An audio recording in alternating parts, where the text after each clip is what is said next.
오늘은 특별히 세금 절세 사례에 대해 알아보겠습니다. 서울에 거주하고 있는 53세 직장인이셨고요.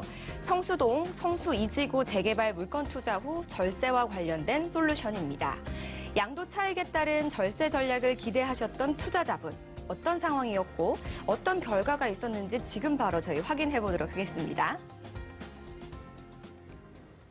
네, 오늘은 많은 분들이 좀 관심을 가지고 있는 지역 중에 하나가 아닐까 싶거든요. 성수 2지구 재개발 물건 투자 후에 절세 사례입니다. 처음부터 끝까지 많은 분들이 어떻게 됐을까 궁금해하실 것 같습니다. 자, 어떤 결과가 있었는지 바로 살펴주실까요?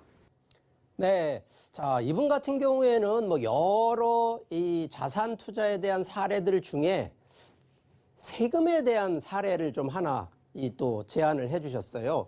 자, 이분 같은 경우 서울 거주 53세 직장인이신데, 여기 성수동, 여기 아주 유망한 지역이고 가격도 많이 올라가는 그런 재개발 물건에 투자를 하셨는데, 문제는 이제 이 세금 문제, 그래서 양도 차익에 따른 절세 전략을 좀 기대를 하는, 그러니까 결론적으로 차익은 많이 해서 투자에 대한 수익은 확실히 성공하신 것 같습니다. 자, 그런데 이제는 그 수익에 대한 부분보다는 수익에 따른 절세, 이 세금이 과연 어떻게 줄일 수 있을까? 아마 이 부분이 제일 이제 큰 사례로 남아 있는데, 자, 이분 같은 경우뿐만 아니라 이 특히 재개발 관련된 이 절세 사례를 제가 한 3가지 사례로 한번 일단 설명을 드려보면, 제일 먼저 이제 투자하신 분 중에 하나가 상가 건물 플러스 그 안에 있는 이 무허가 주택으로 이렇게 투자하신 분이 양도소득세, 이제 과세를 한번 매도를 하고 나니까 3억 원 정도를 실제 납부를 하셔야 되는데,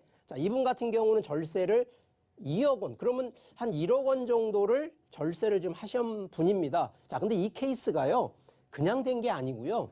자, 이 해당되는 부분은 바로 이 무허가 주택을 주택으로 해서 적용을 받느냐 안 받느냐에 바로 유권 해석을 받기 때문에 그 유권 해석에 따라서 1억 원을 과세를 더 냈느냐 덜 냈느냐 이런 부분으로 이 절세 사례가 하나가 있었고요.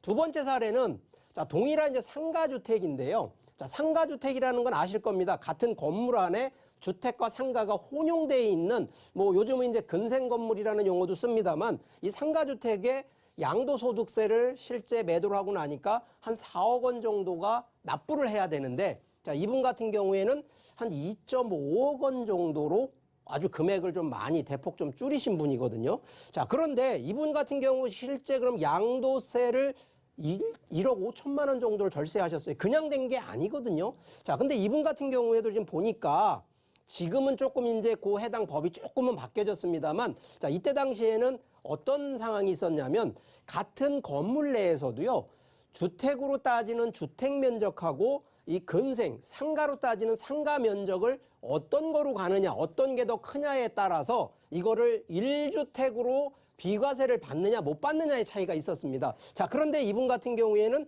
주택 면적을 상가 면적보다 조금 더 크게 전체 건물상으로 크게 가다 보니까 기존에 여기서 거주를 하시면서 1주택으로 비과세, 여기에 실제 거주까지 하시다 보니까 비과세로 1.5억을 더 절세하신 바로 그런 케이스거든요. 그래서 요즘도 최근에 이제 상가주택이나 통건물 투자하시는 분들도 이런 사례 꼭 한번 좀 적용하셔서 검토하시기를 바라고요. 자, 세 번째 사례 같은 경우에는 노후주택이에요. 재개발이니까 노후주택 당연합니다만 양도소득세가 한 2억 원 정도로 납부를 해야 되는데 이분 같은 경우는 1억 원. 자, 이분도 거의 한 50% 정도를 좀 할인을 받으셨는데 그 이유가 자, 양도소득세 1억 원 하면 이거 크다라고 생각하실 수 있습니다. 그렇지만 그 퍼센테이지가 중요한 게 아니고요. 자, 이분 같은 경우는 노후주택, 특히 재개발로 들어갈 때는요, 이게 취득원가라고 하는 처음 산 가격이 있거든요.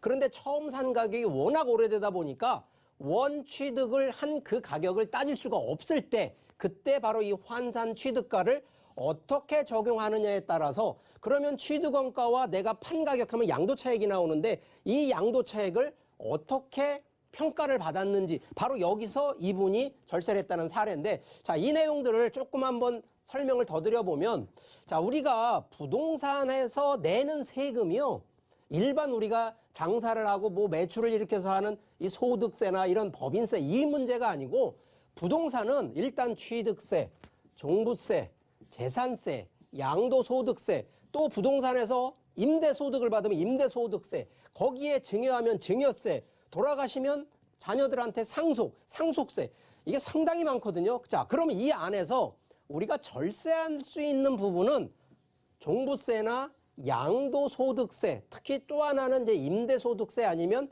증여세. 그러면 하나, 둘, 셋, 요게 네 번째 정도 되거든요. 그러면 취득세나 재산세는 절세하고 싶다고 해서 절세되는 게 아닙니다. 특히 상속세도 절세하고 싶다고 절세되는 게 아니기 때문에 그러면 포커스는 종부세와 양도소득세, 거기에 증여세까지를 좀 포함을 시킨다 그러면 이 세 가지 항목에 절세 전략이 숨어 있다는 점 꼭 명심을 하시고요. 자, 이런 부분에 대해서 조금 한번 우리가 상식을 좀 설명을 드릴게요.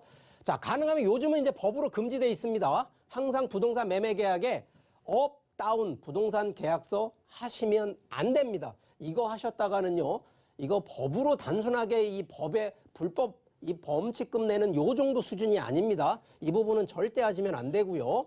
두 번째는 매도와 매수 기간, 우리가 보통 재산세 과세 기준을 적용되는 딱 기준이 6월 1일 기준이거든요. 그러면 6월 1일을 기준으로 5월 30일과 6월 2일 기준으로 놓고 보면 우리가 매도할 때 내는 우리가 재산세 기준이라는 게 항상 세금은 재산세 기준으로 보셔야 되는데 세금을 내가 5월 30일 날 매도를 했다. 그럼 이거 재산세 누가 내느냐면 5월 30일 날 등기돼 있는 분이 내셔야 돼요.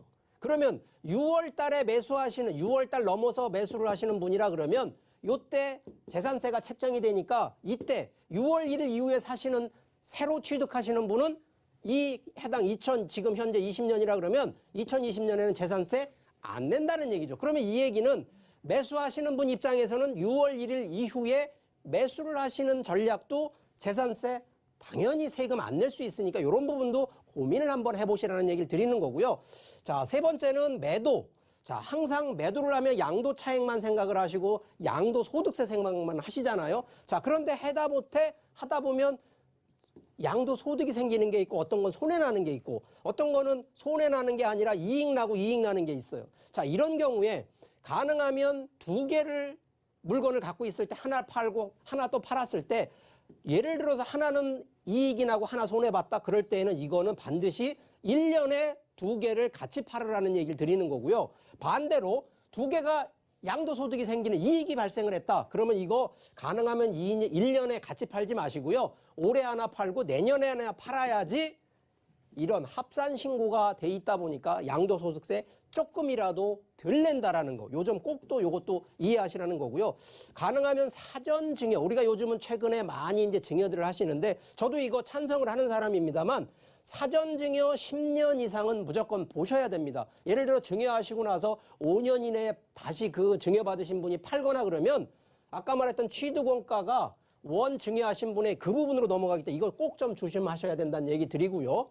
자, 정리를 좀 해드리면 포트폴리오입니다. 일단 재산, 특히나 부동산의 자산이 늘어나면 늘어날수록 세금은 증가할 수밖에 없는데 그러기 위해서는 일단 주택, 상업용, 토지. 자, 이 부분에 대해서는 일단 종부세를 절세하는 방법입니다. 그래서 이 포트폴리오 반드시 검토를 하셔야 된다는 얘기 드리고요. 자, 이게 매년 7월 말 정도 되면 세법 개정안이 새로 나오거든요. 자, 이거 어렵다 생각하지 마시고요. 요즘은 인터넷이 좋으니까 이거 반드시 한 번씩 들어가서 공부하라는 게 아니라 어떻게 흐름이 바뀌고 어떤 게 조금이라도 변경됐는지 알아보시라는 얘기 꼭 드리는 거니까 이런 부분도 보시고요. 가능하면 양도세와 종부세의 세금, 절세 전략하는 방법을 반드시 지금부터 준비를 하시라는 겁니다. 이거 거의 매도한 타임 한 6개월 남겨놓고 세금 줄여볼까? 절대 안 됩니다. 이런 부분들은 최소 1년 이전부터 준비를 하라는 얘기 드리고요. 가능하면 부동산 제가 암만 뭐 투자 잘하라, 순환하라, 뭐 이 자산관리 잘하라 하더라도요. 가장 원칙은 보유하는 게 대세가 아니라 순환을 하셔서 유동성의 흐름을 만드는 이거 부분으로 가고요.